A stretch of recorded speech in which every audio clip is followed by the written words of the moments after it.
Olá, boa noite. Estamos iniciando mais uma edição do Arbitalks, uma parceria da Câmara de Conciliação, Mediação e Arbitragem Ciesp-Fiesp, a PUC São Paulo e o ABARB. E esta noite nós temos como convidados, não é, além da presença da Camila, do professor Cláudio, a Marina Coelho, o Tiago Marinho Nunes e a professora Tereza Arruda Alvim. Sejam todos muito bem-vindos, é uma satisfação tê-los aqui nesse webinar. Professor Cláudio, para as honras iniciais de abertura, por favor. Obrigado, João. É uma honra tê-lo aqui conosco hoje. Então, agradeço a ti, em seu nome, agradeço à Fiesp por todo o apoio que tem nos emprestado durante esse ano. Estamos iniciando agora, então, a última edição do ano e terminando com chave de ouro. Passo, então, a palavra para agradecimento à Bearo e à doutora Camila, para que depois iniciemos as nossas discussões. Obrigada, Cláudio. Bom, como esse é o último Talks do ano, eu queria primeiro agradecer ao professor Cláudio e à PUC por convidarem a VEARB para apoiar e ajudar a organizar esse evento. Eu também queria agradecer à Câmara de Conciliação, Mediação e Arbitragem da CIESP e Fiesp, principalmente ao João e à Lilian, que nos ajudaram a tornar o Arbitalks possível e apoiaram essa iniciativa. Eu queria agradecer a todos os nossos palestrantes, aos nossos moderadores e ao público que fizeram com que a gente tivesse conversas muito maravilhosas sobre diversos temas de arbitragem.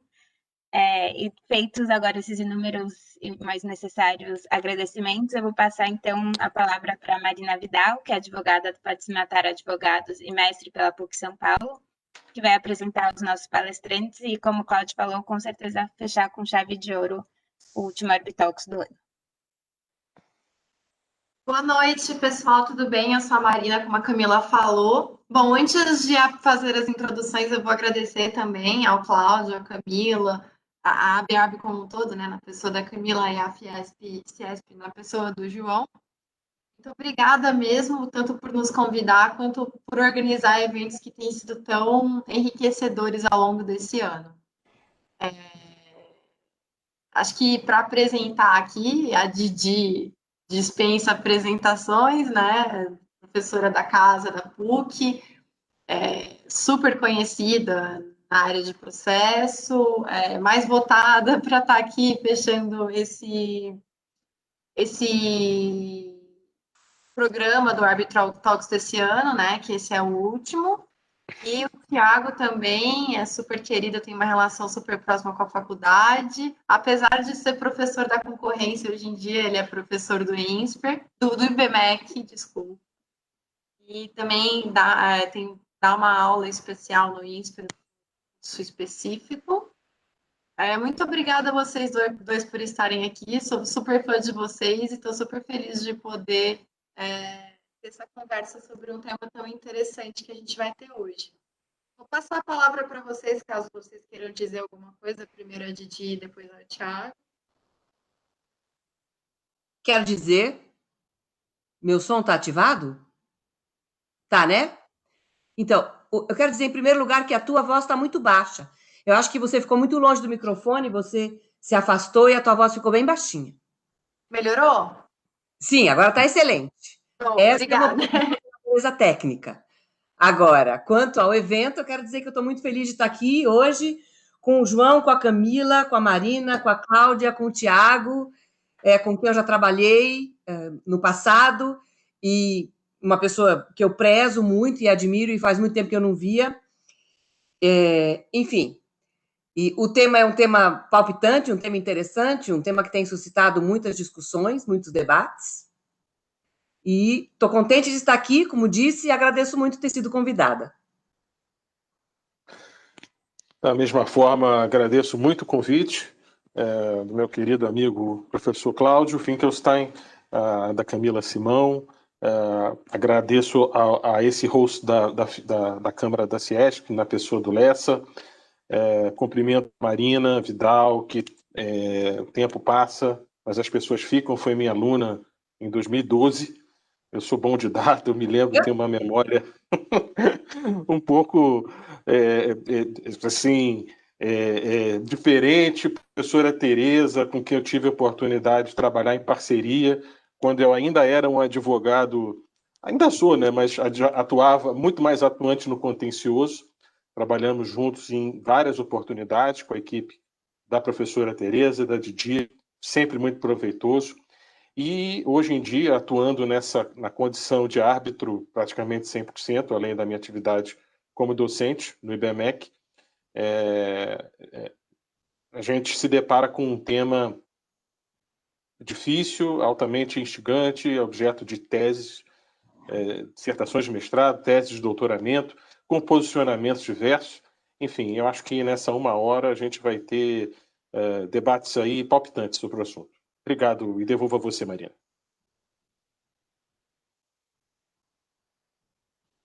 Marina, você está sem som. Ai, Né? Desculpa.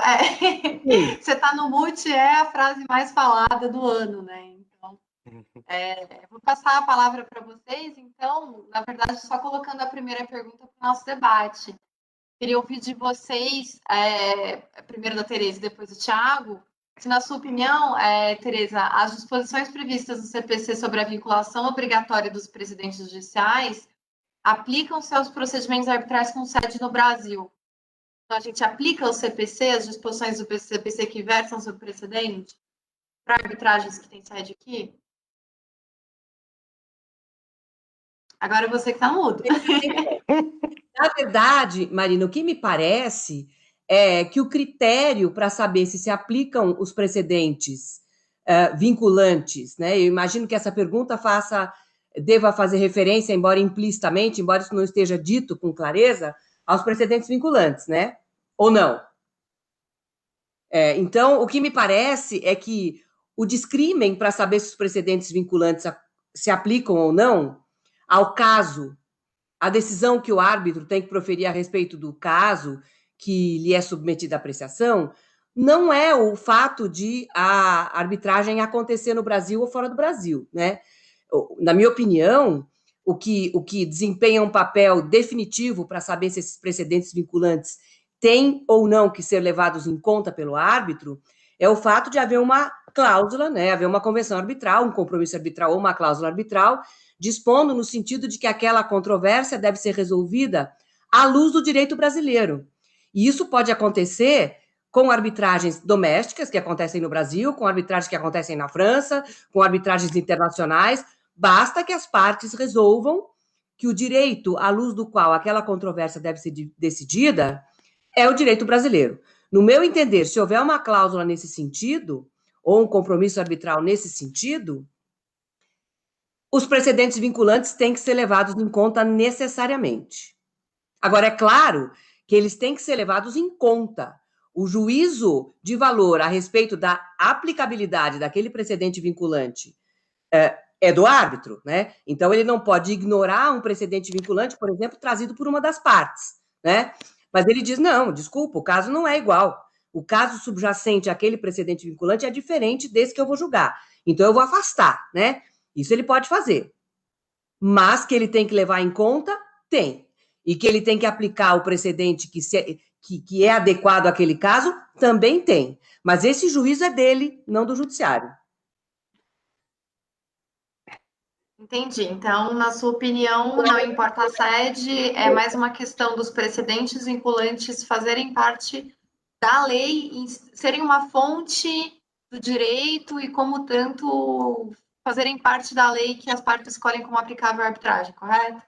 Marina, na minha opinião, os precedentes são direito.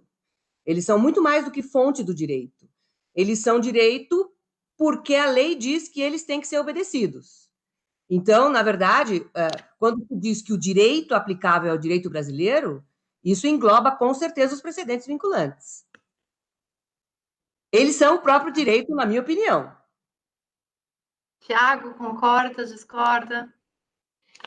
Bom, eu tenho uma opinião, assim, vamos dizer, não tão parecida quanto da Didi.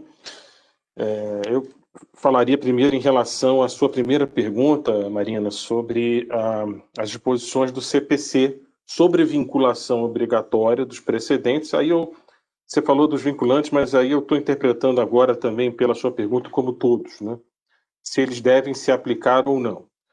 Acho que a primeira coisa que a gente precisa deixar claro é que o CPC, na minha opinião, salvo melhor juízo, não se aplica à arbitragem. Tá? O Código de Processo Civil ele é feito para o processo judicial. A arbitragem ela possui um regramento próprio, ditado pela Lei 9.307, de 96, e ela possui um sistema de justiça próprio, autônomo e dissociado do processo judicial. É assim que eu entendo. Posso colocar uma polêmica, então? Por favor. A professora Didi falou que, para ela, os precedentes vinculantes são fonte do direito, porque assim, a lei assim determina. E a lei que assim determina, em relação a alguns desses precedentes, é o CPC. Isso não é, acho que pode continuar essa resposta, mas só para a gente discutir aqui e pensar se isso não é uma forma indireta de aplicar o CPC para o procedimento arbitral. Eu entendo que não. Isso é um dispositivo do CPC criado para o processo judicial. A gente precisa fazer esse tipo de dissociação. O sistema arbitral é um sistema próprio, lido à luz da teoria dos sistemas. A gente cita Niklas Luhmann, por exemplo, lido à luz da teoria dos sistemas, o sistema arbitral é próprio. Ele é feito com regras próprias. Se houvesse tanta necessidade, como aqui consta do artigo, acho que o artigo que você quer mencionar do CPC é o 927, salvo engano, haveria uma disposição na lei de arbitragem a respeito do assunto. Ou seja, essa regra, no meu modo de ver, ela foi criada muito bem feita pelo legislador para o que os processualistas chamam muito de resolver a crise do processo. A crise do processo foi bem resolvida, muito bem resolvida, com a promulgação da Lei 13.105, que reformou o Código de Processo Civil. O que a gente precisa diferenciar são dispositivos e princípios. Os princípios de direito processual constitucional, contraditório, ampla defesa, igualdade das partes, autonomia, esses são todos aplicáveis à arbitragem. Todos aplicáveis. Agora, determinados dispositivos não são automaticamente aplicáveis. Isso não quer dizer que o árbitro ele não deve observar o precedente. É óbvio que ele deve observar o precedente. O que ele não está é vinculado. Esse verbo vincular é um verbo muito forte, no meu modo de ver. Ele amarra, ele não pode amarrar o árbitro. Agora, o árbitro, o precedente é muito utilizado na arbitragem como forma de persuasão. E eu digo isso com toda sinceridade, né? Quando, falando agora, o chapéu de advogado, no tempo que eu advogava com frequência, seja no processo judicial, seja em arbitragem, o cliente pede uma legal opinion, uma opinião legal, ou um early case assessment, né? É verificar, vamos dizer, as probabilidades de êxito em determinado litígio. É óbvio que o advogado vai colocar o que as cortes pensam. Quais são os precedentes a respeito daquela matéria. Isso vai ser colocado, isso vai ser calculado pelo cliente no momento de ir ou não para um processo, ir ou não para uma arbitragem. Ou seja, o sistema de precedente, como bem falou a Didi, faz parte do direito, sim. O que não há, no meu modo de ver, é uma vinculação obrigatória. Uma vinculação obrigatória. O árbitro ele deve observar. É o que eu penso, e eu penso que o 927 foi feito para o processo judicial, não para arbitragem. Posso mudar de ideia no futuro, mas... Tem réplica? Claro, deve. Então, eu concordo em gênero, número e grau com o Tiago, no sentido de que o Código de Processo Civil não se aplica à arbitragem. Claro, as normas de processo que têm inspiração na Constituição, que, na verdade, nada mais fazem do que processualizar um princípio que é constitucional, se aplicam, mas não porque elas estão no Código de Processo Civil, porque elas são normas constitucionais. Então, nesse ponto, nós estamos inteiramente de acordo. Mas o que não pode acontecer, no meu entender, é que a parte escolha a arbitragem, porque o resultado da arbitragem vai ser diferente do resultado do processo movido perante as cortes estaduais. Quer dizer, o judiciário e a arbitragem são dois caminhos por meio dos quais a parte obtém a solução da sua controvérsia. Mas a diferença de mérito da solução não é o que o sistema espera. Quer dizer, na verdade, a parte pode escolher a arbitragem em vez da jurisdição, porque pode ser mais rápida, porque não tem recurso, etc. Mas ela quer uma decisão de mérito de acordo com o sistema. E, na verdade, Marina, você fez uma observação interessante, inteligente, mas ela tem que ser respondida porque, na verdade, dizer que fazer precedentes vinculantes, criar precedentes vinculantes, é algo que o Código de Processo Civil fez, é um pouco, de certo modo, digamos, tratar o fenômeno com uma grandeza diferente da grandeza que ele tem. Na verdade, o que o Código fez, criando precedentes vinculantes, foi reconhecer uma realidade evidente, que é a de que o judiciário cria direito. Quer dizer, o judiciário, no momento em que empresta determinada interpretação a um dispositivo de lei, reiteradamente, ele cria não só, isso que é importante, não só o padrão decisório para os demais juízes, mas também um padrão de comportamento para as próprias partes, né? Então, se o judiciário diz, vamos falar, por exemplo, se o judiciário diz que não precisa recolher determinado tributo, não precisa porque o tributo é inconstitucional, e o STF reiteradamente decide 1 ano, 2 anos, 3 anos, não recolhe o tributo porque o tributo é inconstitucional. O que vai acontecer? Os particulares não vão pagar, né? E o fisco também não vai cobrar, porque o STF entende que o tributo é inconstitucional. Então, a jurisprudência cria normas de direito material. Então, quando eu digo que o árbitro tem que obedecer precedente, é porque o árbitro tem que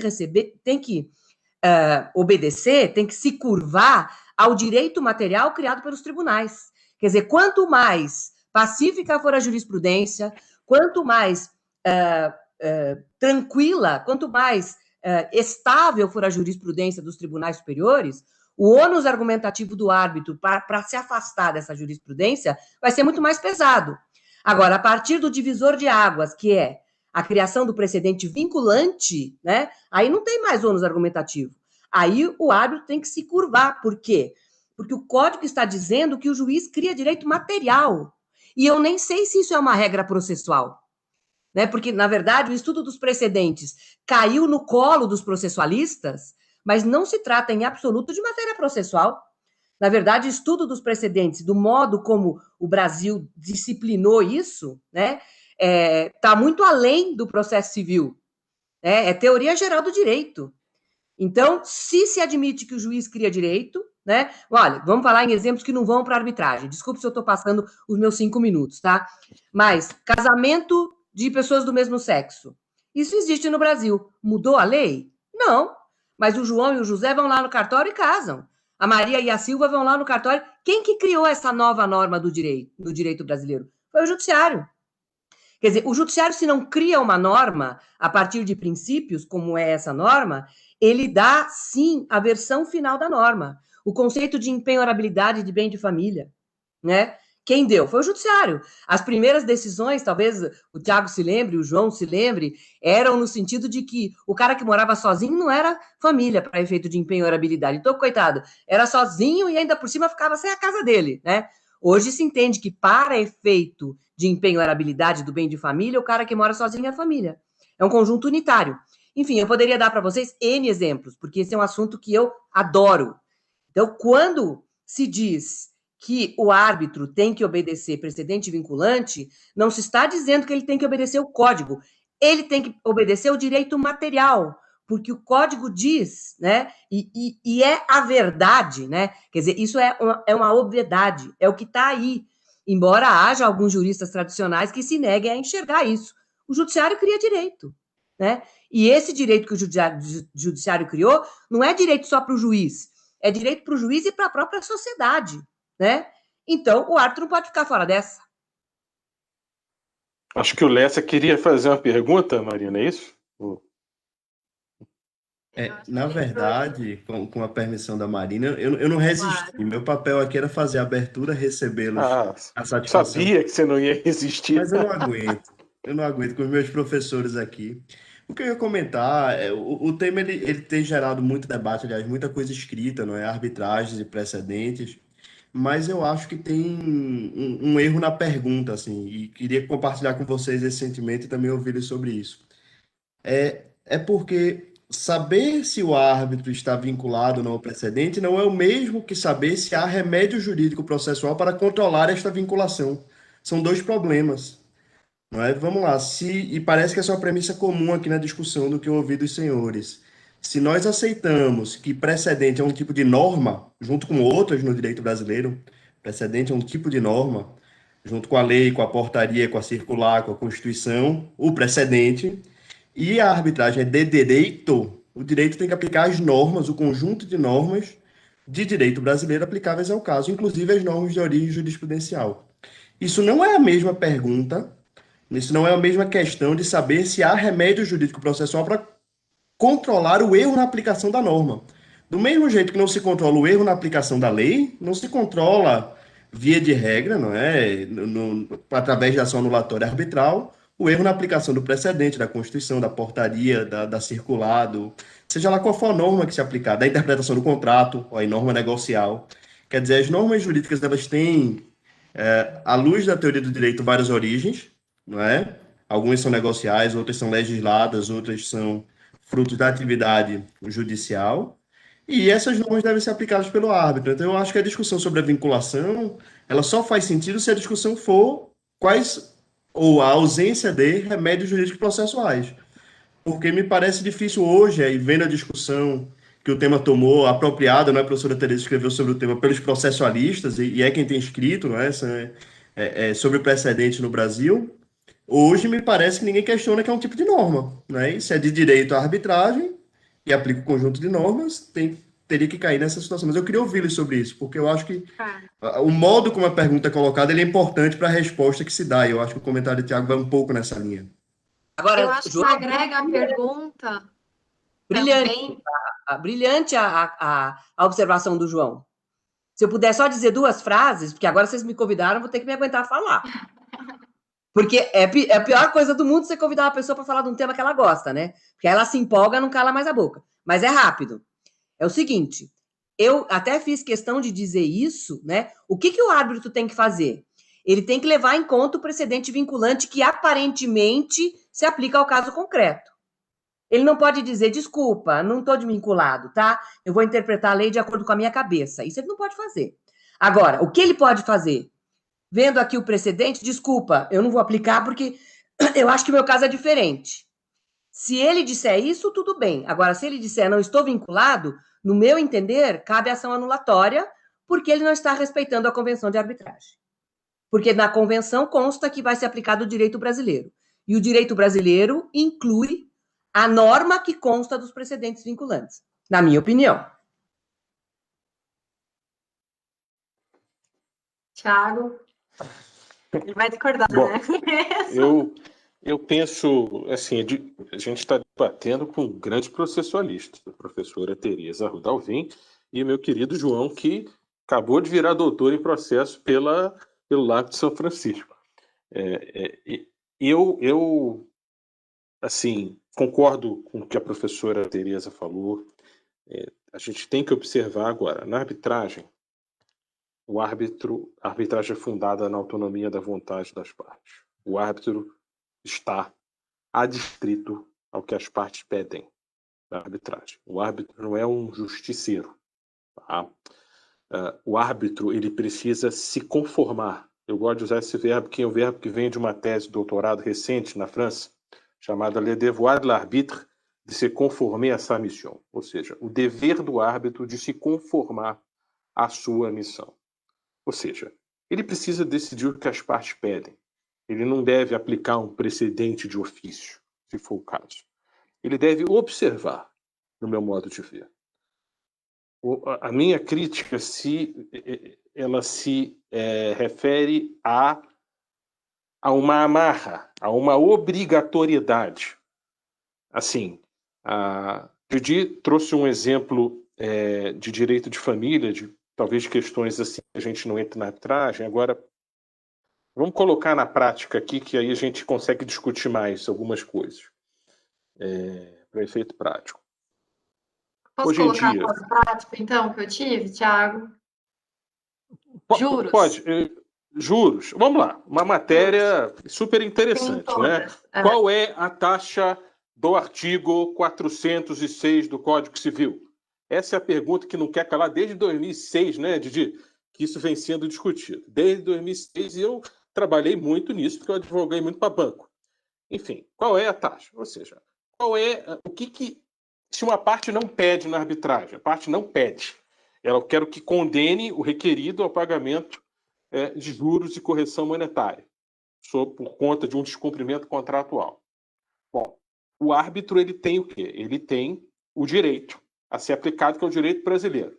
Ele primeiro vai olhar o Código Civil, o artigo 406. O 406 ele está sendo discutido, ele tem uma controvérsia na jurisprudência. Qual é a posição hegemônica do STJ hoje? Didi, me corrija se eu estiver errado. É a Selic. Um julgamento recente que o ministro Salomão pediu vista, ele votou pelo 1%, mas decidiu que, vamos dizer, a hegemonia está na Selic. Agora, você pega a doutrina de Judite Martins Costa e ela mantém a posição dela, 1%. O que o árbitro tem que aplicar? Jurisprudência e doutrina são fontes secundárias do direito. Mas aí não é precedente vinculante. Não é precedente vinculante. Não é precedente vinculante. Por aí. Mas poderia ser. A gente pode trabalhar... Assim, bom, se fosse vinculante, aí sim, eu acho que o árbitro deve adotar. Entendeu? Mas o precedente vinculante, ele surge aqui numa questão muito mais específica, salvo engano. Não sei se Marina estava pensando em questões que envolvem a administração pública, salvo engano. O que eu estou pensando em precedentes judiciais, vamos dizer, eu quero tirar o termo vinculante agora.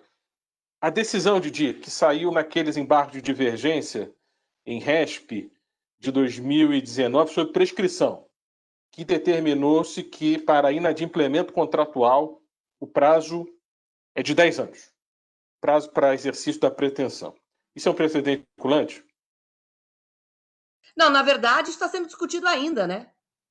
É 3 anos, é 10 anos, é 5 anos, está sendo discutido ainda. Aliás, você sabe que eu estava até, por coincidência, escrevendo um artigo para o Migalhas, cujo título eu queria colocar assim, jurisprudência a 150 por hora. Quer dizer, não dá, quando começa, corre de novo. Então, eu acho que nos casos em que os tribunais discutem, é evidente que o árbitro não está, nem o ônus argumentativo ele não tem. Se o próprio judiciário não chega num acordo, eu estou vinculado a quê? Mas aí eu vou colocar 2 perguntas. Assim, primeiro, só para... essa questão da taxa Selic, ela está em recurso repetitivo, ela foi decidida em recurso repetitivo. Então, salvo engano, teria força vinculante. Não, na verdade, se não me engano, mas o Thiago que sabe tudo, até as datas, eu ia até perguntar que mês de 2019. O da prescrição ou da prescrição? Não, brincadeira. Brincadeira. Tá, perdão. Daí, Marina, eu acho que esse julgamento nem acabou. Esse da Selic. Não, o da Selic não acabou. Acho que a pergunta da Marina é para o futuro, Didi, é para o futuro. É para o futuro e para o passado, né? Porque a gente tem precedentes passados também e para o futuro, que a gente vai ter um julgamento de um recurso repetitivo que a gente vai ter em todas as arbitragens. Então, acho que assim, é super relevante a gente entender se os tribunais arbitrais vão estar vinculados ou se eles vão ter, até porque é um recurso repetitivo que vai ter, pós-divergente, que vai ter discussão, que vai, com certeza, as pessoas vão discordar do que ele vai dizer. Se num cenário tão litigioso, ainda assim o árbitro é vinculado à decisão que vai ser proferida nesse recurso repetitivo, ou será que ele tem como dar a sua própria interpretação do artigo 406? Aí, Que a- Didi, o que a Marina está dizendo é o seguinte: ela está diferenciando um precedente normal de uma súmula vinculante. É isso, Marina? A É gente isso? vai ter aí um Se eu precedente. entendi. É isso, a gente vai ter um precedente vinculante, porque ele Eu, vai ser proferido no recurso repetitivo, mas é, Isso, no âmbito é do qual vinculante. houve uma grande discussão, né? perfeito. É vinculante, Didi? Claro. No meu entender, não importa se houve discussão, se não houve discussão, se foi. Se o tema não fosse controvertido, nem teria havido afetação para decidir como repetitivo.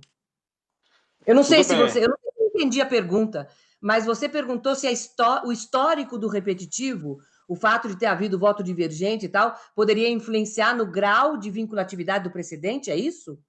Não, eu sei que não, no âmbito do processo civil, não. Eu queria saber se, na opinião de vocês, o fato de haver uma discussão muito ativa sobre alguns artigos e de haver pessoas que têm convicções sobre uma interpretação diferente daquela que está sendo dada pela STJ, ou até mesmo a mutabilidade dessas decisões que a gente vê hoje em dia, uma hora pode prender em segunda instância, outra hora não pode prender, uma hora os juros é um, outra hora os juros é outro. Como lidar com a mutabilidade, a rapidez com que isso muda e se isso de alguma forma está relacionado com a deferência que um árbitro deve ou não dar para precedentes vinculantes. Porque, assim, só pensando a lápis aqui, a coisa muda tão rápido. Será que quando as partes escolheram a lei brasileira como aplicável, elas escolheram o presidente à época, elas escolheram seja o que for que o STJ vai decidir? Como Marina, lidar a com lei essa brasileira não, o mutabilidade? direito brasileiro, né? Uma cláusula que diz eu escolho a lei brasileira e o árbitro que interprete como quer é diferente de uma cláusula em que as partes dizem que querem que se aplique o direito brasileiro. Concorda, Tiago? Concordo. As partes podem dizer, eu não quero precedente vinculante, Concordo. não quero que o árbitro fique vinculado a precedente vinculante, eu quero a lei brasileira, o árbitro que interprete como ele quiser. Aí é uma outra história. Agora, se tem que aplicar o direito brasileiro, o precedente vinculante está nessa. Agora, lógico que essa história que a Marina, essa circunstância que a Marina apontou, é uma deformação dos nossos tribunais, né? Porque nada disso vai dar certo, todo o sistema de precedentes vinculantes, que eu repito, Marina, não é um sistema do processo civil. É uma coisa muito maior do que isso. Por acaso, a norma está no Código de Processo. Mas o critério topográfico não define a natureza da norma, né? A gente tem norma de processo no Código Civil, norma de civil no Código de Processo. Não é a regra, mas tem. Então, na verdade, se o que foi escolhido foi o direito brasileiro, as partes estão sujeitas a isso. Agora, por isso que existe modulação também. Os tribunais brasileiros amam mudar de posição, o que é um troço absurdo, porque isso significa que os ministros não têm convicção da relevância do seu papel, eles não estão percebendo que eles estão criando direito, né? Estão querendo, não, eu tenho a minha independência. Eles estão querendo se fazer de importantes quando resolvem mudar a jurisprudência do tribunal. Quando, no fundo, a verdade é o inverso. Porque se eles fazem isso, eles não estão percebendo o quanto eles são importantes para o país. O quanto a palavra de um tribunal, cuja função é dar a última palavra a respeito da interpretação do direito federal ou do direito constitucional, nos casos de repercussão geral, é relevante para o país. Né? Então, isso é um absurdo. Agora, justamente porque a gente sabe que os tribunais brasileiros não têm juízo, entre aspas, porque mudam muito rapidamente a sua jurisprudência, como muito bem disse a Marina, é que existe a modulação. Olha, eu vou mudar, mas isso aqui só se aplica para os casos que aconteceram depois da mudança do precedente. Os tribunais estão aprendendo a fazer isso. Muito, muito devagarzinho, com muitos tropeços, mas estão fazendo. Aí, esse problema não surge para o árbitro. Porque assim como o juiz e assim como a própria sociedade, eles não vão ter que aplicar a nova posição se o caso aconteceu antes da mudança de orientação dos tribunais. Tá bom. Mais uma pergunta, Marina, então. eu só complementando, eu queria dar uma visão minha, só para o pessoal entender. A gente abriu um pouco a caixa preta da atividade de árbitro. Acho importante as pessoas saberem como funciona, né, a atividade do árbitro nos bastidores. Então, é óbvio que a gente precisa. O árbitro tem que ter uma responsabilidade no julgamento. O árbitro, ele é responsável ele tem uma obrigação de resultado, que é entregar uma sentença capaz de ser executada, capaz de ser cumprida. Essa é uma obrigação de resultado do árbitro. É isso que as partes esperam quando contratam arbitragem, quando inserem uma cláusula compromissória. É óbvio que o árbitro está adstrito aos pedidos das partes. Ele não pode extrapolar o que está ali. Agora, eu tenho uma questão que a lei não me dá uma resposta concreta. Eu preciso ir ao boca da lei. Eu preciso ir ao que o juiz diz, ao que os tribunais dizem a respeito, certo? Uma discussão, a discussão clássica que você lançou, na minha opinião, é a taxa de juros. Ou seja, qual é a posição mais segura atualmente? É a posição hegemônica dos tribunais, em especial do STJ, que tem a função principal de harmonizar essas questões, e que hoje é a taxa Selic, queira ou não queira. Não é que eu sou contra ou a favor, é o que há, entendeu? Sobre prescrição, Didi disse que a questão não está resolvida, mas a questão ela foi julgada em sede de embargo de divergência em RESP. Eu não sei se isso foi levado ao Supremo, mas foi algo já, não foi um mero RESP, foi embargo de divergência em RESP. Se eu tivesse eu acho que uma questão de inadimplemento contratual não tem como fugir desse julgado do STJ. Para os árbitros, por exemplo, não tem como. Inadimplemento contratual, prazo 10 anos. Didi, você acha? Eu pelo menos penso assim, não tem resposta. O código não deu a resposta para o inadimplemento contratual. É isso. Concordo, o código é confuso nesse particular, concordo. Pois é, ou seja... E acho que, como você diz, acho que você tem total razão. Precedente proferido em embargos de divergência é super importante. Engraçado que isso não está no código. O código lá no 927 não coloca embargo de divergência. E você veja que absurdo. Por isso que é teoria geral do direito, né? Então você veja, só para a gente discutir. Hoje, recurso extraordinário avulso entre A e B é precedente vinculante, certo? Porque não precisa ser repetitivo. O especial precisa ser repetitivo, mas o extraordinário não. Foi sempre a teoria do ministro Gilmar Mendes, né? Que é praticamente criar uma equivalência entre o controle difuso e o controle concentrado. O STF disse que é inconstitucional, meio que tanto faz se foi no Madinho ou se foi decidindo o caso entre o João e a Maria. Tá. Aí veja que absurdo. Você tem um recurso extraordinário que diz A, outro que diz B. Os dois são vinculantes, mas eles são contraditórios e incompatíveis. São precedentes vinculantes, se desrespeitar, cabe reclamação para o judiciário, tudo. Agora, se a parte entra com embargos de divergência e consegue dizer, não tem nem A nem B, não, ou tem, não, na verdade não é A, mas é B, e uniformiza a jurisprudência por meio da procedência desses embargos de divergência, o resultado desse julgamento não é precedente vinculante. Quer dizer, você tinha dois vinculantes, um em cada sentido, que já era um absurdo. Aí você tem um recurso para remediar isso. E o acórdão que emerge desse recurso não é vinculante? Tem que ser, tá certo? Não tem nem pé nem cabeça. É o argumento a fortiori. Porque ele é mais do que o recurso extraordinário, né? Em termos de significar, estamos dizendo o direito, né? Marina, eu deixar para você fazer a sua pergunta para depois a gente enfrentar outros temas que a Didi colocou. Tiago, eu fiquei em dúvida se você aceita ou não que cabe anulatória caso o tribunal arbitral não aplique um precedente vinculante. Aí, com todo o meu respeito e a minha devida vênia, a minha querida Didi, eu entendo que não. A arbitragem é one shot. Ela tem início, meio e fim. As partes, quando escolhem a arbitragem, elas precisam saber isso. E a lei de arbitragem elenca hipóteses taxativas para anulação da sentença arbitral.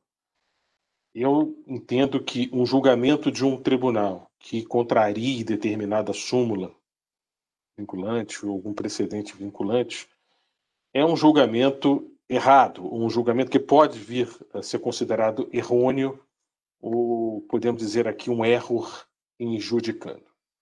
o erro injudicando não comporta ação anulatória da sentença arbitral. Eu acho que alguns colegas têm defendido isso.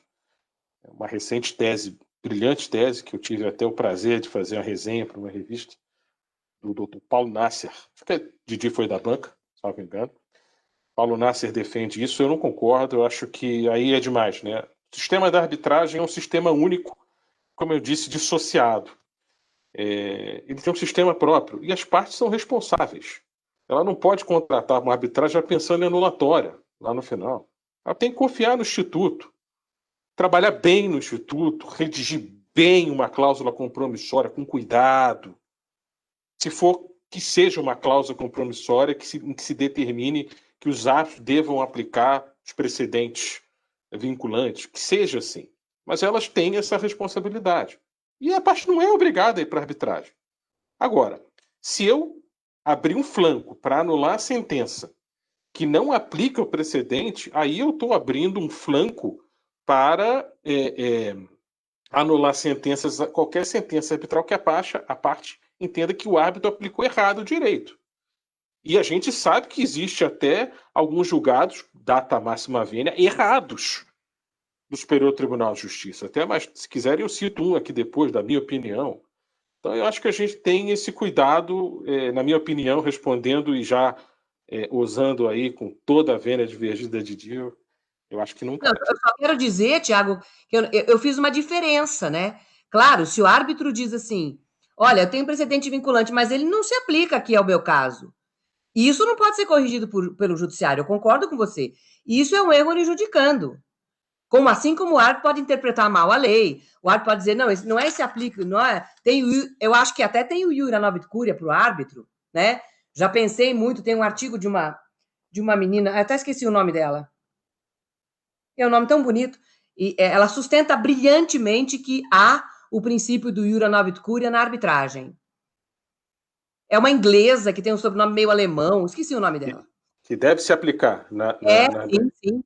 Então, o que me parece, quer dizer, eu acho que nós não discordamos integralmente, porque eu acho que se o árbitro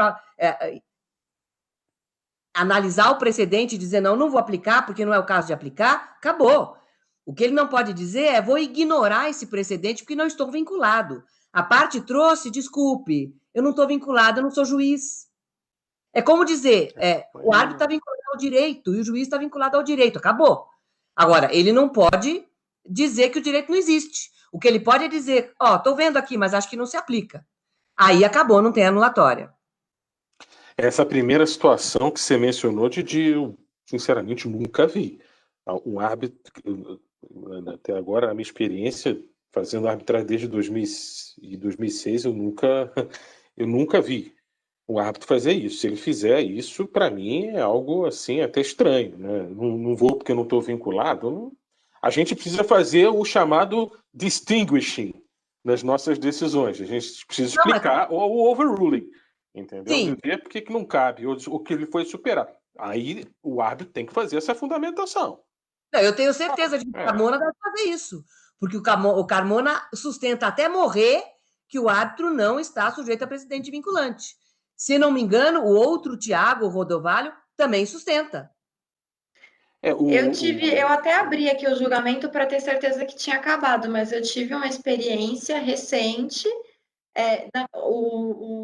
De fato, houve julgamento do recurso repetitivo da taxa Selic, e eu tive um tribunal arbitral num caso bem grande que unanimamente afirmou, não diz com todas as palavras, esse precedente não se aplica, ele disse, eu não concordo com esse precedente, e passou algumas páginas explicando qual a interpretação dele da lei. Mas ele basicamente disse que não concordava com a forma com que o direito foi aplicado no presente vinculante. Aí tudo bem, né, Didi?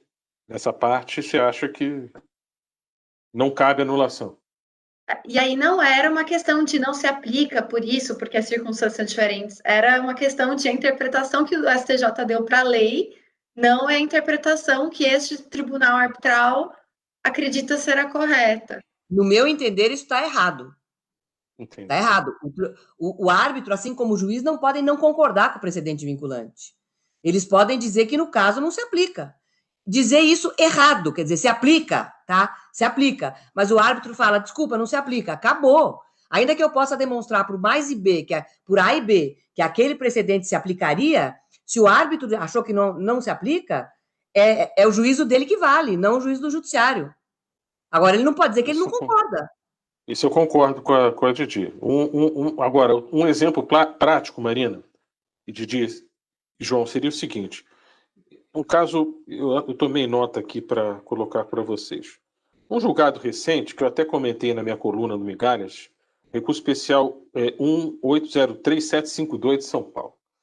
A ministra Nancy Andrighi entendeu que todo contrato de franquia, se não se aplica o CDC, mas todo contrato de franquia é um contrato de adesão. Eu não concordo. Não concordo. Agora, a parte pode chegar, assim, eu não posso chegar numa decisão e falar que eu não concordo e não estou vinculado. O árbitro precisa investigar o caso, investigar os autos, fazer provas, se for o caso, de se ele foi bem negociado, se ambas as partes tiveram condições amplas de negociar aquele contrato e de ampla capacidade econômica e com a idêntica simetria de informações. É isso que o árbitro precisa fazer, no meu modo de ver. Agora, o julgado, no meu modo de ver, data vênia está errado. Nem todo contrato de franquia é contrato de adesão. É isso. Total razão. Mas é um precedente vinculante? Não é um precedente vinculante, mas é um precedente, é a chamada decisão pretérita de que pode ter caráter persuasivo, como dizem alguns colegas. E é mais ou menos o que eu acho interessante em se discutir em arbitragem. É Sim, isso. você tem toda a razão. Era o que eu pensava. Eu queria levar esse ponto às considerações de vocês, porque um colega, o querido amigo Leonardo Beraldo, num artigo muito bom sobre o tema, levantou essa questão. E eu acho que é complicado se enfrentar a precedentes que a gente entende não ser um precedente correto. O Tiago e professora Tereza já colocando aqui uma questão que eu acho que o Tiago foi num ponto que é importante. É sobre como funciona o raciocínio de aplicação de precedente versus como funciona o raciocínio de aplicação da lei. Raciocínio indutivo e dedutivo, do geral para o particular, ou caso para caso. Porque, do ponto de vista de enunciado linguístico, a lei, ela está ali, a frase, né? O conjunto da norma está ali e você vai extrair a regra. Para aplicar o precedente, você vai ter que olhar o contexto fático do caso para achar as situações de semelhança para fim de aplicação, identificar a ratio decidente e aí justificar a incidência da ratio. Não é o mesmo tipo de raciocínio. É porque, às vezes, e eu sinto isso um pouco ainda na discussão no Brasil, uma dificuldade em perceber o que é a norma no precedente efetivamente e uma tendência de olhar para a conclusão e ver ali o precedente. Quer dizer, não é o texto da súmula, é a discussão, é a ratio decidente, são as razões que levaram àquela conclusão, mais do que propriamente o texto como foi escrito ali na ementa, na súmula, né, no status de julgamento.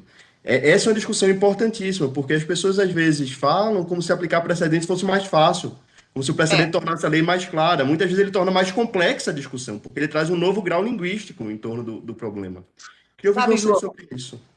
eu estou nervosa aqui para discordar de você. Pelo seguinte, o que você disse está certíssimo. Está correto, é coisa de quem estudou precedente e conhece o tema.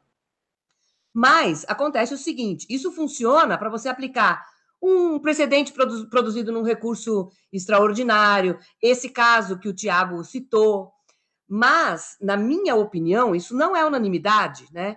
Na minha opinião, o sistema de precedentes que eu chamo de a brasileira, ele é para simplificar. Tem um artigo também publicado, eu preciso lembrar o nome dessa menina que falou do Yura Novitkuri, daí mando para vocês, tá? Agora, esse rapaz eu lembro. É um professor de uma universidade do norte da Itália que falou outro dia aqui num evento em Curitiba, e o cara é brilhante. Ele diz assim, ele diz que nós, do Civil Law, nós estamos muito habituados a fazer o raciocínio a partir de enunciados normativos, e não a partir da análise profunda do caso concreto para descobrir a ratio. Portanto, ele disse, em todos os países de civil law, que se tenta criar um sistema de precedentes, existe o massimário na Itália, Existe um sistema semelhante na França, um sistema semelhante na Alemanha. Então, o que se faz? Na verdade, se extrai que é o sistema das nossas súmulas, no fundo. Se extrai uma frase, na verdade, você extrai da decisão um enunciado normativo, simplesinho, que é o que a gente faz nas teses, o que a gente fazia nas súmulas, né? Agora nas súmulas vinculantes, e o que a gente faz no IRDR e nos repetitivos.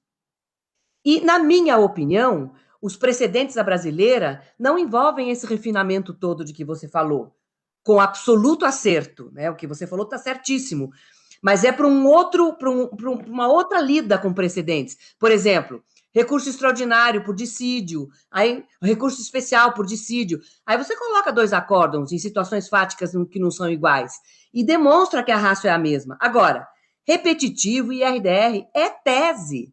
É uma coisa muito simples. Por quê? Porque esses remédios foram concebidos com o objetivo de administrar litigância de massa. Então, os casos que podem estar submetidos a uma decisão de repetitivo são idênticos. Assinatura básica, pode ou não pode pagar? Não tem peculiaridades, não tem rácio, não tem nada, né? Quer dizer, não tem rácio, mas não interessa a rácio, porque os casos são absolutamente idênticos, né? Então, saber, por exemplo, houve um aumento no salário de determinada categoria profissional. Os aposentados são ou não são atingidos? É uma questão binária, é sim ou não. Então, por isso que é fácil para o árbitro aplicar os precedentes vinculantes simples, que são esses produzidos pelo IRDR e pelos repetitivos. O IAC, para mim, é um pouco diferente, mas nós não vamos entrar nisso aqui.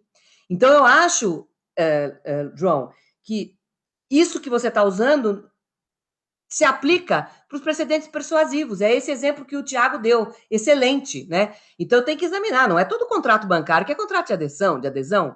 Aliás, eu estou lidando com um caso exatamente assim, é o BNP, né? É um contrato trilhardário, envolve zilhões, e a decisão do 2º grau foi uma solução dada a partir da pressuposição de que é contrato de adesão. Imagina! Eu acho que tudo isso torna mais fácil aplicar o precedente, mais difícil para o árbitro afastar o precedente, né? É muito mais difícil ele dizer que aquilo não se aplica quando ele é tão enfático e incisivo como a gente tem visto. Eu acho que isso coloca os árbitros numa situação talvez até mais complicada ou mais fácil, dependendo da postura que ele pretende adotar, né? Será que é a Gabriela Cron que você está falando, Didi? Olha só, aluna da PUC. Ela é ótima. Aluna da PUC. Legal. A gente não está te ouvindo, Didi. Tá no mudo, Didi. E tem mais um sobrenome no meio. É Gabriela, não sei o quê. É isso mesmo. Eu lembro do Cron porque é fácil. Eu acho que o do meio é mais complicado. Não é ou então pode ser a professora da Suíça, Gabriele Kaufmann-Kohler. É essa. Ah, bom. Então, Gabriele Kaufmann-Kohler é amigo. Ela é suíça? Ela é suíça, professora da Universidade de Genebra, uma das maiores autoridades da arbitragem no mundo. Então. Então, ela falou Gabriela, com nome com K, e eu já achei que era essa daí, é Kohler. Gabriele Kaufmann-Kohler, é isso mesmo? Kaufmann-Kohler, exatamente. Mas se não fosse ela lembrar da Gabriela, eu nunca ia chegar. Aliás, como não cheguei, foi você, né? Eu acho que para a gente encerrar com a discussão completa, a gente tem que passar pela última pergunta, que é exatamente a que o João já adiantou. O que fazer quando um árbitro não aplica um presente vinculante? Eu acho que são 2 perguntas. A primeira pergunta é: há algo a se fazer que não é ação anulatória? E acho que tem uma segunda pergunta aí, que é: tendo uma ação anulatória, volta a competência para o tribunal arbitral aplicar o presidente vinculante, ou é possível você, por uma questão de economia processual e etc., simplesmente aplicar uma coisa que talvez seja muito simples, como a taxa de juros, por exemplo? Didi, pode ir? Eu estou falando demais, mas a pergunta que eu vou fazer é sobre a pergunta. Por exemplo, vamos supor que haja uma ação anulatória porque o árbitro não aplicou um precedente vinculante que diz respeito à taxa de juros, tá? E não aplicou mesmo, né? Um precedente vinculante, tá? Daí a ação anulatória é julgada procedente, certo? Daí a tua pergunta é se tem que voltar para arbitrar. Não entendi bem o final da pergunta, Camila. A primeira pergunta, na verdade, é se anulatório é o único remédio, né? E a segunda pergunta é, sendo esse o remédio, você vai anular parcialmente a sentença só onde ela é defeituosa. Eu queria saber se, na sua opinião, o judiciário pode sanar aquele erro. Não, tá. Não. Tiago. Eu concordo, não dá. Primeiro que assim, falar de ação anulatória, para mim, é um dos temas que eu menos gosto. Tá? Para mim, a ação anulatória ela deve ser usada para casos teratológicos e elas são cada vez menos aceitas no Brasil. A gente vê em 24 anos de lei de arbitragem, um prestígio à arbitragem enorme. A pesquisa que a ABARB fez anos atrás revelou o índice ínfimo de ações anulatórias no Brasil.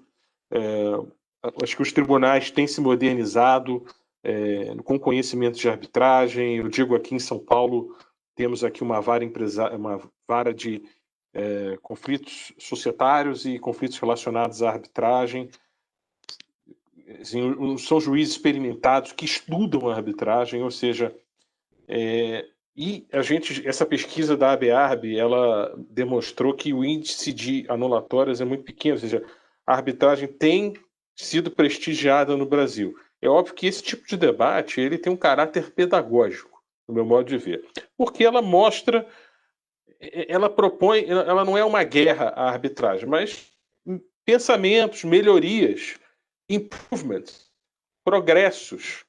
É isso que a gente quer, é isso que a gente precisa. E eu falo isso muito atuando 100% na condição de árbitro, praticamente. Só faço arbitragem. A gente precisa ouvir, a gente precisa analisar. Árbitro não tem que ser autoritário. Árbitro tem que observar, sim, o que a lei diz, o que o juiz diz.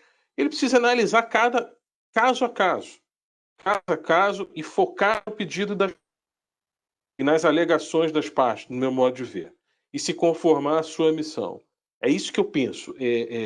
Agora, no caso, havendo uma anulação parcial, acho que não, Marina. Anula uma sentença, volta tudo. O tribunal é dissolvido. Isso aconteceu em todos os casos que eu já vi anulatória.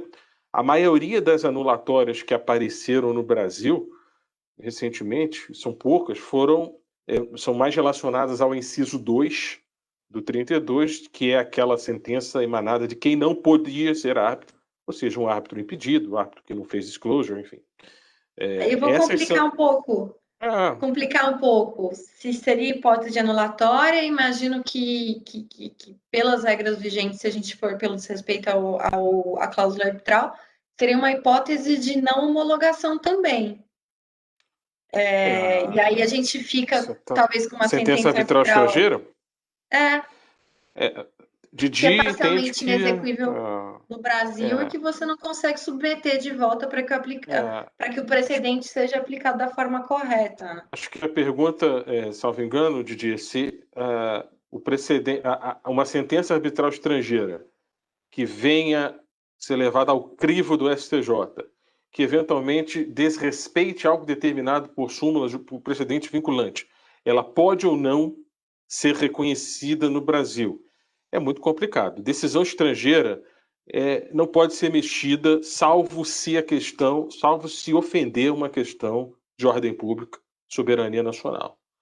Está no artigo 17, salvo engano, 17 da Lei de Introdução às Normas do Direito Brasileiro. Tá? O STJ exerce um juízo de delibação apenas. Acho que depende do conteúdo da súmula, né? Quer dizer, não é um critério formal, desobedeceu súmula. Agora, eu acho que depende do conteúdo dessas normas desrespeitadas, né? Mas se a as minha normas preocupação... em matéria de ordem pública, aí ela vai ser respeitada, ela não seria homologada, não porque desrespeita o direito brasileiro, mas porque desrespeita norma de ordem pública brasileira que, por acaso, está contida na súmula. Mas só, Didi, porque a minha preocupação é que a Convenção de Nova York traz como uma hipótese de não homologação o desrespeito à cláusula arbitral também. Então, se a gente enquadra como diz respeito à cláusula arbitral na ação anulatória, em paralelo, enquadraríamos da mesma forma na homologação e criaríamos um problema para a homologação, né? Não, porque a sentença que vai ser homologada aqui pode ser proferida com base no direito francês, Não. Partindo do pressuposto que a lei é aplicável à lei brasileira. Uma arbitragem com sede fora, cuja lei aplicável seja a lei brasileira, a gente acaba passando por um crivo que é semelhante ao da anulatória em relação ao não reconhecimento por violação da cláusula arbitral, né? É uma questão complicadíssima. Nossa, É um caso proferido no exterior, uma sentença estrangeira, mas tendo como direito aplicável o direito brasileiro. É isso que eu entendi. Ela precisa ser homologada no STJ. Marina, você realmente fez uma questão aqui Essa daquelas que você... Você cria um embrólio jurídico, né, enorme, porque não pode ser decidido de novo. Lá onde ela foi proferida, ela é válida. Eu me pauto mais pela a normalidade, né, que são sentenças que passam pelo crivo do STJ decididas com base em outro direito, que não brasileiro. Aí não pode mexer. Aí não pode mexer no mérito. Agora, uma sentença, eu nem me lembro de algum caso, nem o caso da Bengoa, salvo, acho que só o caso da Bengoa, se não me engano, o famoso caso da Bengoa. A Bengoa aconteceu isso. A Bengoa aconteceu, porque a Bengoa era uma arbitragem entre parte espanhola, parte brasileira, sede da arbitragem de Nova York, lei aplicável ao mérito, lei brasileira. E ela não foi homologada no Brasil em razão de uma questão do árbitro. Do árbitro ter sido... Não só, né? O Abengoa teve um problema super grande, que também alguns votos apontaram para aplicação errada do artigo de quantificação de danos, né? Então foi. Exato. Houve um voto vencido e a maioria do tribunal arbitral praticamente caracterizou, pelo que pude ler desses autos de pareceres, belos pareceres apresentados, de uma aplicação de danos hipotéticos, que seria vedado pelo direito brasileiro. É complicado. O direito brasileiro, em sede de juízo de delibação, não se pode mexer no mérito. Não se pode, salvo quando há ofensa à ordem pública. Aí é tudo uma discussão teórica extremamente profunda. Aí eu me lembro do saudoso Jacó Dollinger, que foi talvez a pessoa que mais estudou isso em sede internacional. A gente precisa saber o que é chocante ou perturbador à ordem pública brasileira, tanto a ordem pública interna quanto a ordem pública internacional, se a gente pode trazer, se uma decisão pode radiar seus efeitos no Brasil. Isso é um exercício extremamente difícil de ser feito. Eu me lembro, nesse caso da Bengoa, que o voto do ministro Noronha entendeu que violava a ordem pública brasileira o fato de o árbitro ter proferido uma decisão contra o direito material brasileiro. Eu tenho dúvidas, sinceramente, porque a arbitragem que eu falei é one shot, tem que ter responsabilidade quando se contrata a arbitragem. E vem lá de trás, desde a redação da cláusula compromissória, da escolha de uma instituição séria, da escolha dos árbitros, que é o principal de tudo, o que vale a arbitragem, o que vale o árbitro, um bom processamento de causa, até chegar a uma sentença. Ou seja, as partes têm que ter essa noção de que a arbitragem é sempre um jogo de um tiro só. Ela termina na sentença. Nessa corda, Thiago, acho que me corrija se estiver errada, mas eu entendi que você discordou da Didi quando ela disse que poderia anular por desrespeito à cláusula arbitral. Mas aí, do seu ponto de vista, se for um presidente vinculante que afirma algo que faz parte da ordem pública brasileira, para você cabe anulatória por violação da ordem pública, se for o caso? Anulatória ou a homologação não poderia ser concedida? Eu mudei de assunto, fui para anulatória agora. Foi para anulatória? Eu acho que não. Eu acho que não dá. Eu acho que a violação... Didi utiliza o 32, inciso 4º, violação da Convenção de Arbitragem. E a tese é a violação da Convenção de Arbitragem, a Convenção de Arbitragem viria a lei aplicável ao contrato. Às vezes eu tenho um contrato que eu nem tenho aplicação de lei, que os árbitros deles precisam decidir pela via direta, pela direct choice, qual é a lei aplicável. Sinceramente, eu acho Essa é muito legal difícil. também, se nesse caso ele entraria no 32.2, né? Se não foi escolha das partes, se foi choice of law do Tribunal Arbitral, que é diferente, né? Olha, aí é uma construção, Marina, muito. Eu acho difícil. A questão do 32/4, que é o que a Didi coloca, o que foi defendida pelo Paulo Nasser, acho que é o que também o Guilherme Riso do Amaral fala. Sim, violar a convenção de arbitragem, a lei de arbitragem, às vezes, a própria convenção nem diz qual é a lei aplicável ao mérito. Isso vai ser ligado ao termo de arbitragem. Assim, algumas coisas. Será que uma choice of law clause que a gente vê geralmente separada da convenção arbitral, ela faz parte da convenção arbitral? Será que uma cláusula, um contrato que não escolhe a lei aplicável e por uma questão de conflito de leis aplica-se o direito brasileiro também poderia cair no 32/4? Aí acho que a professora disse, acho que são duas hipóteses de exceção para a teoria de que cabe anulatória. Olha, Pode dir. antes de tudo, eu quero dizer o seguinte: as minhas respostas podem dar a impressão de que eu tenho uma visão muito negativa da arbitragem, que eu não sou uma entusiasta da arbitragem, e isso não é em absoluto verdade, tá? Eu gosto da matéria, tenho estudado a matéria, tenho participado de algumas arbitragens, é uma coisa que me interessa, né? Gosto muito, acho assim muito bom para o país. Eu tenho reparado o que eu vou dizer é absolutamente incorreto, tá? É politicamente incorreto. Eu tenho sentido que há uma relação muito clara entre o grau de civilização de um povo e a desjudicialização. Quer dizer, quanto mais civilizado é o povo, mais as pessoas confiam umas nas outras, né? Porque, na verdade, quando a gente vai para o judiciário, a gente confia num cargo, né? Então, é uma coisa meio paternalista ir para o judiciário.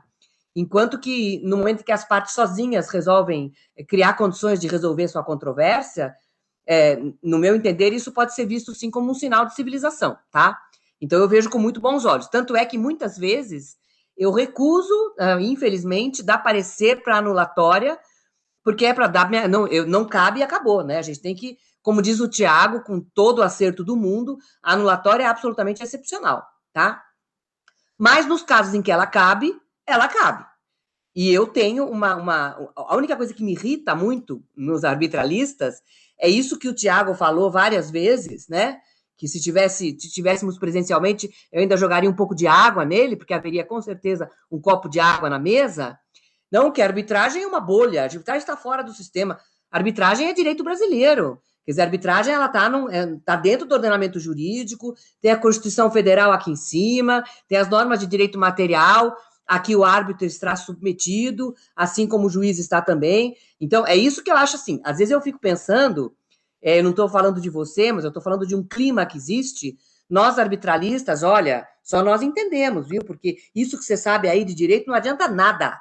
Porque nós somos um mundo à parte. Isso não é verdade. Não pode ser verdade, né? A arbitragem é um instituto jurídico, encartado num conjunto maior de normas em que está, por exemplo, a Constituição Federal. Então, eu realmente sou uma entusiasta da arbitragem, mas não desse ânimo, dessa independência dos arbitralistas que dizem que é alguma coisa meio fora do sistema, meio, como eu costumo dizer, minha avó dizia, sotto na campana de cristallo, sabe? Para dizer, sabe aquela coisa que fica em cima dos santos, né?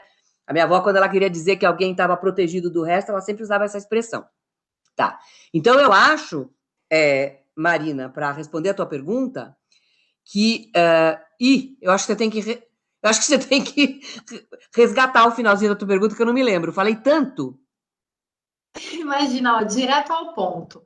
Se o contrato não escolhe a lei aplicável, a lei aplicável ela acaba sendo definida por uma questão de conflito de leis mesmo. Ainda assim, na sua opinião, cabe a ação anulatória no 32/4, que é quando a sentença é proferida fora dos limites da Convenção de Arbitragem, porque nesse caso a Convenção de Arbitragem não traz a lei aplicável, né? Olha, eu confesso que é uma questão difícil, é uma questão muito bem formulada, e eu tenderia a dizer que não. porque não foram as partes que combinaram entre si qual a lei, qual o direito que seria aplicável. Mas eu me reservo o direito de pensar e estudar mais sobre esse tema, porque é muito interessante mesmo. Já estou pensando em transformar em questão para os meus cursos lá da PUC e do COGEAI. Marina, porque... E também, a segunda pergunta é, caso as partes escolham a lei aplicável, mas não na convenção arbitral, tá? 15 cláusulas depois do contrato. Ah, não tem problema. É acordo entre as partes. Aí sim. Marina, oi, pode falar, Thiago. Fazer só uma breve consideração que a Tereza falou, da questão do sistema. Eu me baseio muito claro, no Carmona, que é meu professor e por quem eu tenho muita admiração, e numa tese de doutorado de 2000, e meu colega, meu amigo, defendeu um ano antes de mim, que é o Eduardo Parente. Ele fez uma tese sobre processo arbitral e sistema. E foi a partir da tese dele que eu realmente comecei já aplicava isso para a arbitragem internacional e comecei a pensar ainda mais na arbitragem doméstica. Na arbitragem internacional, confesso que tenho uma posição que é uma posição minimalista, tá? Que é a posição francesa. A posição francesa da arbitragem, principalmente a arbitragem internacional, é que a arbitragem internacional é algo totalmente dissociado e flutuante. A sentença arbitral, ela é flutuante, ela percorre pelo mundo. Ou seja, se ela for anulada numa determinada jurisdição, nada impede que ela seja reconhecida em outra. Vocês vão perguntar, Tiago, você concorda com isso? Sim, concordo. Eu acho que é assim que deve ser. Isso é o espírito da arbitragem. Autonomia completa. Completa. O que eu acho é o seguinte: precisamos ter cuidado com as amarras. É óbvio que o árbitro, às vezes ele precisa se basear, por exemplo, numa regra do CPC, num princípio, numa regra de caráter principiológico do CPC para decidir uma questão. Multa coercitiva, por exemplo, isso não está na lei de arbitragem. O árbitro, por analogia, vai usar o CPC. Vai, claro que vai. Eu já fiz isso. Outras não. Por exemplo, sucumbência, uma questão super polêmica. Vários colegas entendem que a sucumbência não se aplica à arbitragem. Não se aplica à arbitragem. Que o artigo 85 do CPC não se aplica à arbitragem. O sistema de arbitragem tem um sistema próprio de ressarcimento de custas, tá? De reembolso, do artigo 27. Ou seja, o que eu quero dizer com isso é que tirar um pouco a obrigatoriedade e mais deixar no campo da observância, da moderação. Os árbitros precisam observar o direito como um todo. Ele não pode simplesmente, na minha opinião, não estou vinculado a isso, não vou aplicar. Aí não, aí é até um gesto de autoritarismo, do qual eu não compartilho. Eu acho que temos que analisar os argumentos das partes, com base nos julgados que elas citam, e se o árbitro entende que aquele precedente vinculante não se aplica, ele deve fundamentar a razão da não aplicação. Ele deve observar. É óbvio que o sistema de precedente faz parte do direito, mas sem amarras. Era isso que eu queria colocar. Sem amarras. Eu estou tomando bronca do Cláudio aqui, que eu preciso encerrar. A gente passou um pouquinho já, mas acho que se a professora Didi quiser responder também... Eu só queria dizer o seguinte, muito rapidamente, que aí eu volto àquilo que aquela observação brilhante do João. Uma coisa é dizer que uma sentença está errada. Outra coisa é dizer se existe ainda alguma forma de impugnar, né?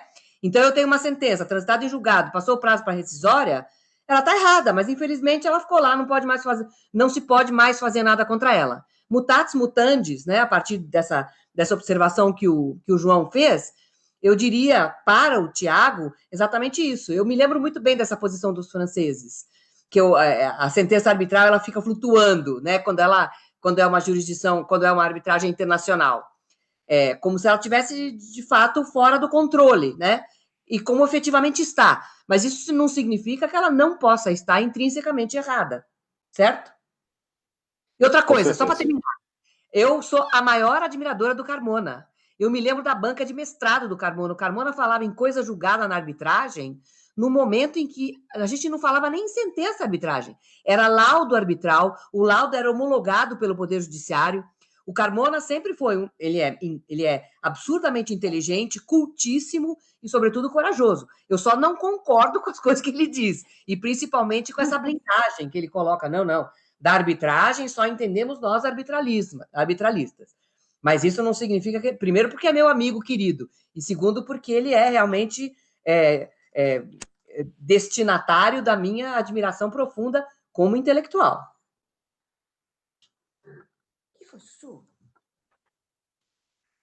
Bom, acho que Perfeito. então por hoje é isso, pessoal. Vou agradecer de novo a professora Didi. Muito obrigada, viu, professora? Esse debate foi realmente muito bom. Tiago também. Eu que agradeço pelo convite. Muito obrigada a todos. Obrigada de novo a Camila, ao Cláudio, à Ciesp, ao João, a todo mundo que está aqui hoje e às pessoas que nos assistiram também. Acho que foi bastante produtivo e conseguimos até colocar perguntas que vão demandar mais de pensamento e de tempo aí da gente. Mas acho que é isso. Agradeço a vocês e até a próxima. Grande abraço a todos. Prazer em vê-los. Muito obrigado a todos. Tchau. Marina, Camila, Cláudio. Tchau. Prazer em ver Grande vocês. abraço.